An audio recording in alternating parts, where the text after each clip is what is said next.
John, I want to. So you've flown for many different airlines, and you've been captain, first officer multiple times. Sure. Talk to me about what's captain versus first officer. What's the difference? Like what? How do you? When you're a first officer, you get captainitis, it's called, because you feel like you're so good at the flying of the plane, and you don't see the captain doing much different. So you think it's about the same, but it'd be like a square saying, "Oh, I can be a cube." Interesting. Yeah, the first officer does a cross section of the captain's duties.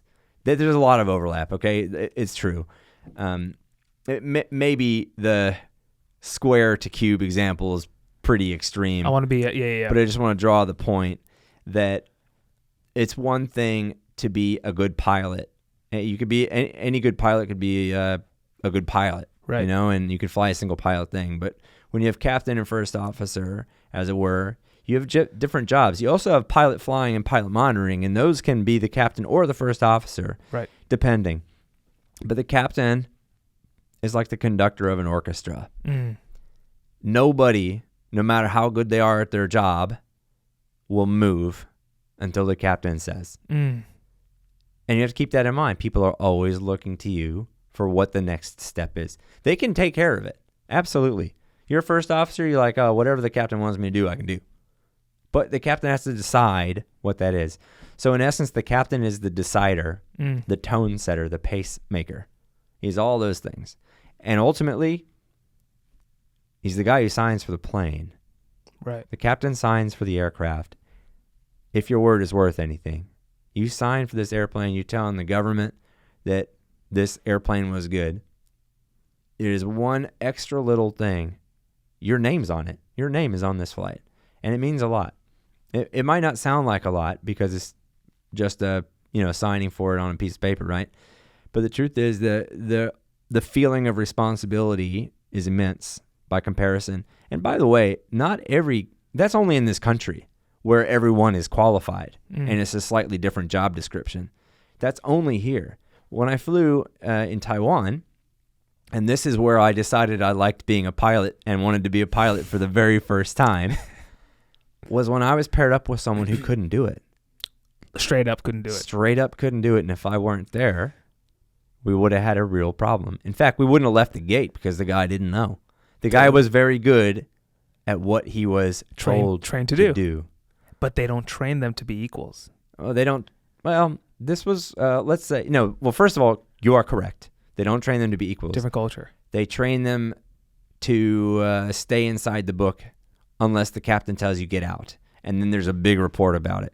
Oh. Because they're not qualified to make decisions. Aeronautical decision making is not something you can acquire in 200 hours.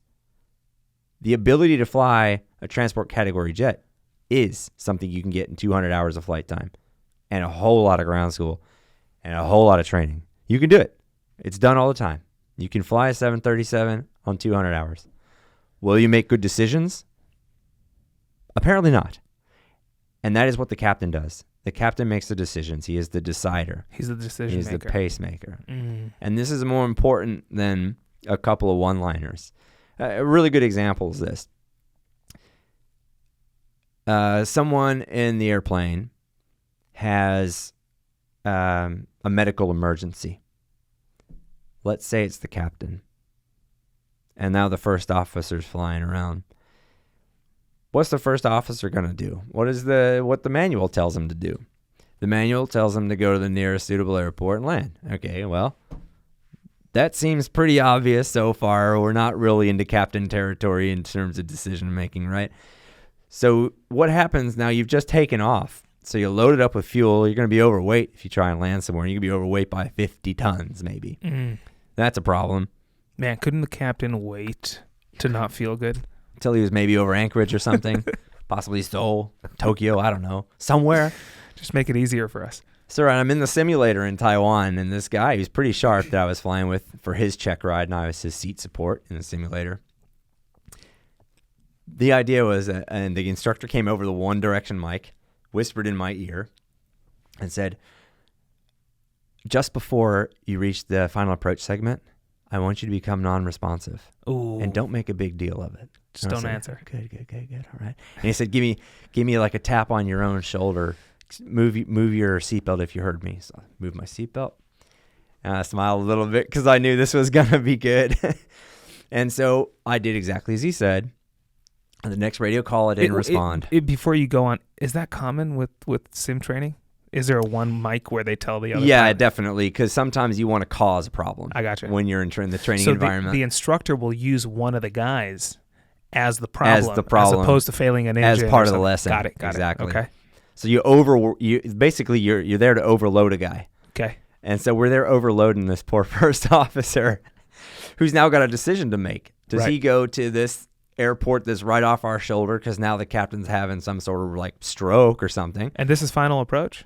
This is like never mind the segment technically. Let's just say that the destination's over there. This airport's here. There's a closer airport. Here's a closer airport, a significantly closer Got airport, and he's going to be about 500 keys overweight if he goes to the closer one. Uh-huh. So the first officer, sure enough, in this scenario, calls out the emergency. Oh, yep, we've got a medical emergency. And they take him to this airport, and he's like, oh, no, we're overweight. And the guy holds over the marker, which is, by the way, a terrible place to hold because everyone's coming in over the marker. So he elected to go to the closest one? Yes, which was the right thing to do. And then hold to burn and then fuel. not land. Because why? He was the manual overweight. said you can't land overweight. That's dangerous. And so his decision-making was, I will not put the whole plane at jeopardy because the captain's having a problem. So before you go on, and Sure. I'm dying to hear whether or not his thinking is straight or not. Uh-huh. For me, off the bat, Yeah. I don't know if I would elect to, because here's the thing: if he continued flying to the destination airport Mm-hmm. and land, would that pretty much be a touchdown at the same time that he would the other place after holding? Maybe. The way it sounds to me is his thinking. I get where he's coming from. Sure. I mean, at first it sounds almost reasonable when you say it like that. Right, because it's the whole plane versus one captain. Sure. So when you say it like that, it's reasonable. Okay. But that's not reality. Reality is 500 keys. It's nothing. I mean, we have 500 keys of like rust that we're not accounting for. Got it. We have dust on the pallets that didn't get weighed, or like it rained a little, so we have 500 keys of water or something. We have 500 kilograms on an airplane that weighs 1 million pounds when it takes off, which can, by the way, perform a rejected takeoff on the runway, which is a lot like a landing. Right. Can land 500 keys over. So you're saying this is one of those areas where unless you are not the captain, but one with the airplane like a captain should be, you won't really be able to think outside the box. You have to be permitted to think outside the box, and the captain is permitted to think outside the box. Ooh, so it's a permission problem. In that culture, yes, it's a permission problem. I But it's don't have also a permission. confidence problem. And you're not going to say at that company particularly, in that culture particularly, you will not say, I went off script because I thought it was the right thing to do. Mm. If you go off script and save the day, you might be all right. But if you go off script and you didn't save the day, heaven done. help you because you are so fired. You're done. You might even go to jail, but you're definitely Whoa. fired. Yeah, you'll be written up. You'll never upgrade. You might have done the right thing, but if it didn't go the right way for you, boy, are you in trouble. Do you think that's safe, Well, it definitely hasn't been safe for them. that culture? I mean, the combination of problems they have, that might be the approach that they need to take in their combination of problems, but that doesn't make it safe or unsafe per se. They approach aviation a different way, which is the first officer is there to be essentially your robot assistant, admin, and maybe in the event of emergency, which fits inside of a box or a program that they understand, that they will succeed in performing or executing the way they need. But anything other than that, you really need a captain over there. You really need a guy, or you need a person who can properly assess the situation and say, okay, the script is written, but not exactly for this scenario. Mm. Sometimes the book, you can't write every scenario into a book. You can't. Right. Or they would have. I mean, and if you could, they wouldn't have been adjusting it every week, because technology evolves, airspace evolves, people change, cultures change, airplanes are new. So you always have to rewrite the book. Every day you're trying to get better. Every day you're trying to readjust. If the thing were gospel, if it were perfect, we wouldn't have to change it every week. So you Right. have to take what it says with a grain of salt. We always love to say, don't fly the manual into the mountain. Because there'll be a scenario that says, oh, if this happens, turn off the course 45 degrees and descend or climb. If you can't climb, then you descend. And you do that, but you're over the Himalayas or something like that, and all of a sudden you've got some sort of mountain wave. The book says, fly this way. Do you really? I mean, and that's use what your judgment. And that's really what you're hired for. You're hired to think outside the box. That's what a captain does. And in the United States, because everyone's a capable pilot and can show some decision-making, probably, that is what the higher, like your Uniteds and your Deltas, your legacy carriers that pay the best, by the way, that's what they're hiring for, because everyone's kind of cut their teeth at their regional or, some private or smaller operation where the stakes and the paycheck were much lower. And so, it's kind of a natural progression of things, but you've filtered out the people who can't fly in theory. By the time you get to anything with the word Boeing on it or Airbus or something, you've generally filtered that out. But when you see like CRJ or Bombardier, that is, or Embraer on the side of the wall, that might not be a carrier, maybe, who have had the biggest pool of applicants to choose from.